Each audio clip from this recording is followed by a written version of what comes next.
based on what we know, that, post-rebasing, the economy now looks more attractive. So, because what the statistician general, says, and most analysts always say, is the fact that now we have concrete numbers, concrete data for which we can do business with. And invariably, that means there are more sectors. You pointed out that the non-oil sector.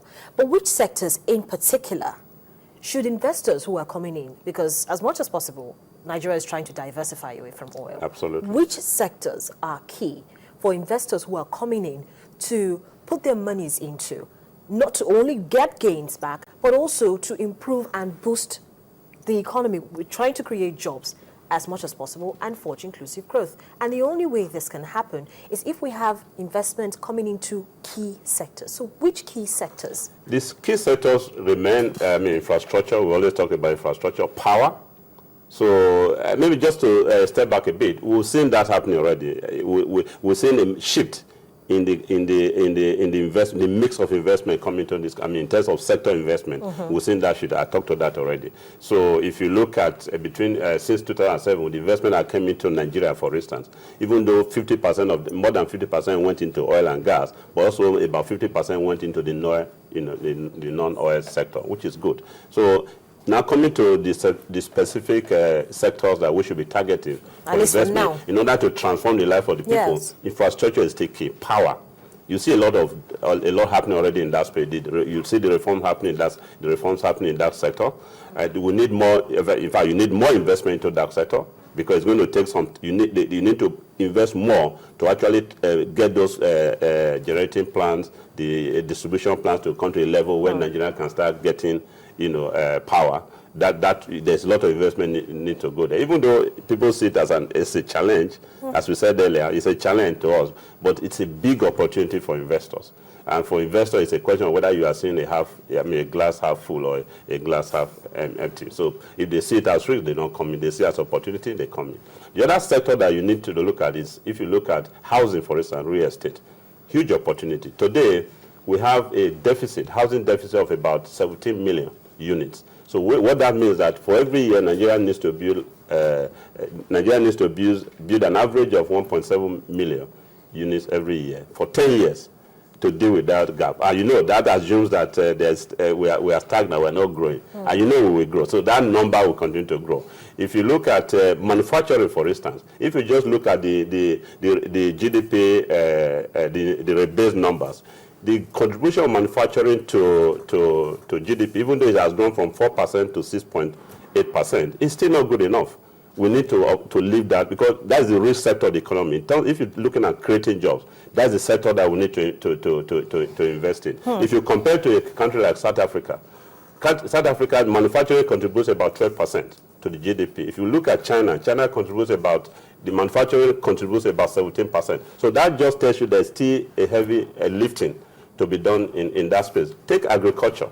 Agriculture, in fact, if you want to transform and alleviate poverty, you have to invest in agriculture. In spite of the fragmented nature of agriculture in the past, agriculture contributed, before the rebased numbers, agriculture contributed about 39%. Right? So I know that the current Minister of Agriculture is doing a lot to reform that sector. A lot needs to happen there in order to alleviate the poverty. Now and let's create jobs and make the growth that we actually have experienced in the rebased numbers to be inclusive, so that people can relate to it and feel it. Now, in terms of still relating to this investments that we're hoping will come in, let's look at some of the risk factors that were indicated in the report. In terms of ease of doing business, Nigeria ranked 131 out of 184 countries, and 17th in Africa. This is not encouraging, especially if we're hoping to see more investments come in, which means the challenge of doing business in Nigeria is still really high, in spite of the fact that so much has been done to try to make the environment as conducive as possible. Yes. Absolutely, you're right. We ranked 131 out of 184 that were surveyed. Even if you look at the transparency index that measures corruption index as well, we scored 27. And in terms of ranking, we are ranked 38 out of 52 surveyed in Nigeria. Even if you look at governance as well, the Mo Ibrahim governance index, we ranked 43 out of 52. So why they are not good number. But remember, what you need to know is that this is a journey. It's not a destination. It's a journey. I think the government is committed. We are dealing with this issue. The infrastructure is one of the issues. One of the challenges of doing business. We see all the issues around ports, regulations. So there's focus on that. We see the Minister of Trade and Investment is doing a lot to ensure that there's turnaround time. The turnaround time in the clearing of goods, at the ports, the registration of companies, all those impact negatively. But Mr. Mickey, on the doing. Let's be realistic. Yes. You know, the Africa Competitiveness Report that the Ernst & Young always comes out with is a yearly thing. Yes. So between last year and this year, it seems that there was no change, going by what the numbers we've seen. And so if there was no change, then that means there's no improvement. Well, we wouldn't say there's no improvement. From what we see, we'll see a lot of improvement in infrastructure space, for instance. Yes, slow. Of course, infrastructure investment is heavy investment. So if you look at power now, we've privatized